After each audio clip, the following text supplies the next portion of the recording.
ఈరోజు ఇంకొక baby food రెసిపీతో మీ ముందుకొచ్చేసాను. ఈరోజు శివాత్మికకి కాలీఫ్లవర్‌ని ఇంట్రొడ్యూస్ చేస్తున్నానండి. పిల్లలకి ప్రతి వెజిటబుల్ అలవాటు చేసి, అది పడుతుందో లేదో చూసుకున్నాక కంటిన్యూ చేసుకోవాలి గదండీ! ఈరోజు నేను కాలీఫ్లవర్ ట్రై చేయబోతున్నాను.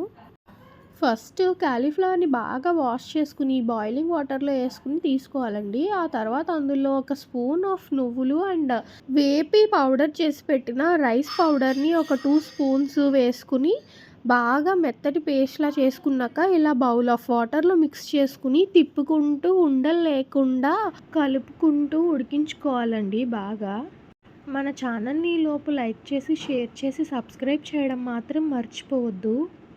బాగా దగ్గరికొచ్చిన తర్వాత లైట్‌గా సాల్ట్ యాడ్ చేసుకొని, మిక్స్ చేసుకొని, పిల్లలకి సర్వ్ చేసుకోవడానికి రెడీ చేసుకోవడమే. చల్లారిన తర్వాత సింపుల్‌గా కాలీఫ్లవర్ ప్యూరీ రెడీ.